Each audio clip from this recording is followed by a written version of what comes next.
Hello YouTube. Back after kind of a long absence. Winter is well settled in. It's been cold and sucky here. We just got over a snowstorm.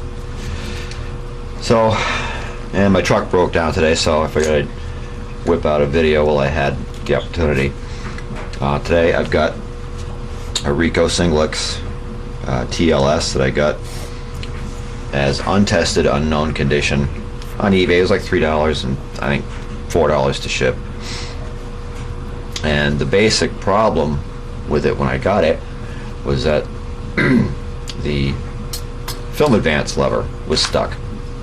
I discovered that if I pressed in the clutch on the rewind, I could make the film advance. The shutter worked fine at all speeds. These are kind of cool because they have their speed control, their shutter speed control, and ASA setting right on the front. But what I wanted to show you, actually what I wanted to tell you, is more of a personality thing. My personality is, whenever I find something that has a problem, I usually assume it's the most complicated thing and then work backwards from there, which is what I did with this. When I discovered that I couldn't make the film advance work properly without pressing the clutch on the release, on the film release, I took off the bottom, which is 2 screws, and it was very simple, also very functional. So I put the bottom back on. I took the top off, and I'm not going to do that. It's not very complicated. In fact, it's very, very simple. The biggest deal was on this particular model, the film advance lever had, past tense, had a little trim disc on it. I had to pry that off. Got a little screw. You take that screw out.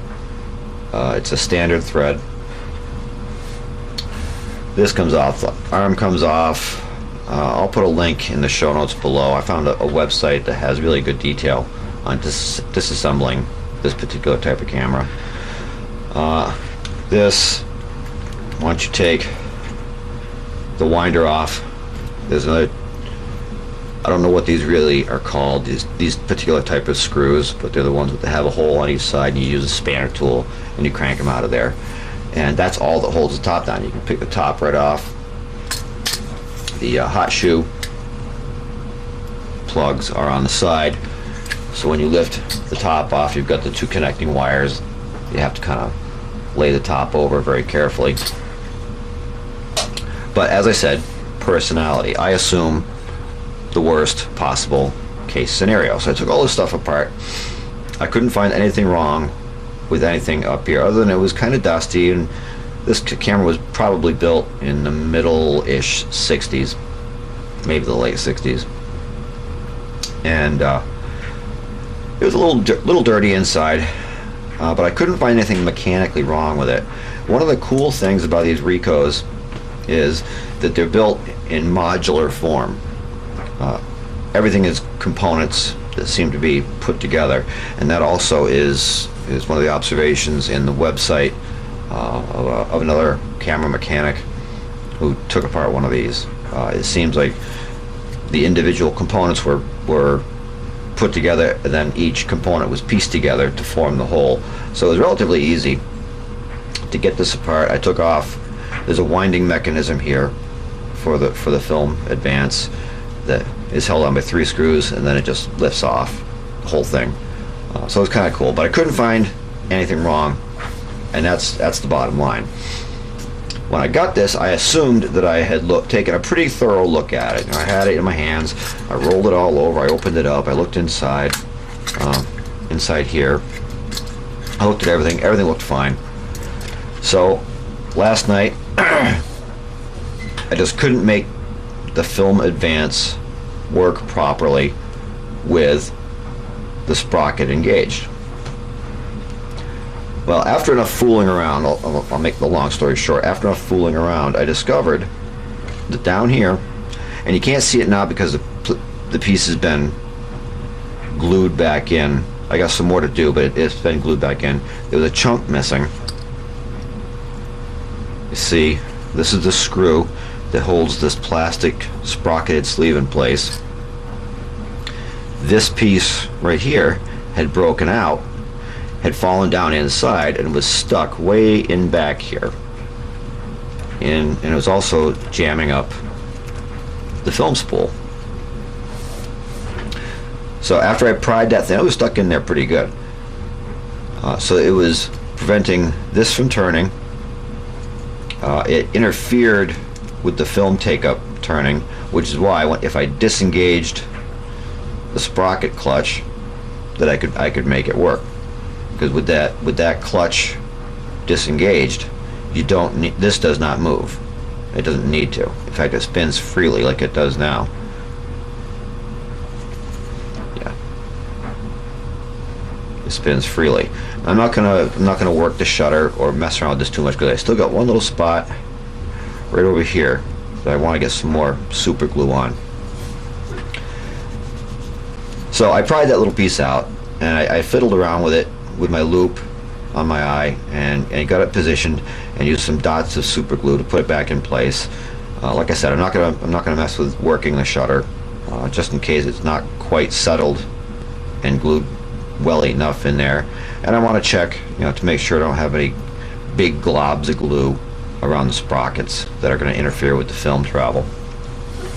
The point being is, if you're a do-it-yourself camera mechanic and you get, like I do, these abused children of unknown condition, look them over very thoroughly before you just assume that there's some boogeyman hiding in the works in there. And look at things closely. This chunk was, this missing piece was small. I'm not really sure how to describe its size, but it was small.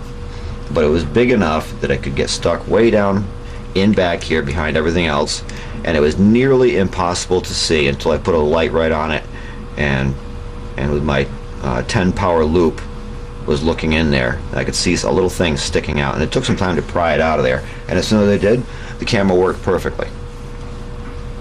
So I glued the little piece back in there. As I said, I'm still working on it, and for all intents and purposes, I'm going to have a working camera when this is done. And this is cool because it has a mechanical shutter. If anybody remembers the ME Super or the ME series of Pentax, they had these horizontal plane shutters. I believe that's horizontal. Horizontal plane shutters that would just snap like that. And they're very cool, and they're very, very reliable if they're treated halfway decent. And apparently, this Ricoh model was one of the early versions that had that mechanical metal horizontal plane shutter. So that's kind of cool. And also, from what little I did take apart of this thing, it seems very, very simple to work on. And that really is all I wanted to share with you today, is look for the simple stuff and look closely. Like most of the time, the problems that I have found with these old mechanical cameras have been relatively simple. There's been a few here that have just stumped me completely, and I just don't have the skills to fix them. But I think this one is just a great example of doing a thorough inspection of everything before you make that leap into the great unknown. And that really is all I had for you today, other than to show you a really cool old camera. Ricohs are great. This one takes the M42 mount. Most of the Ricohs that I'm aware of used a Pentax style mount. So there you have it. I don't know how handy this video will be to you, other than to hopefully just make you take that extra minute and give it the extra look before you just destroy potentially destroy your camera, because I could have done some serious harm with this if I had dug very deep into it. And it turned out it was something simple. So there you have it, and thanks for listening.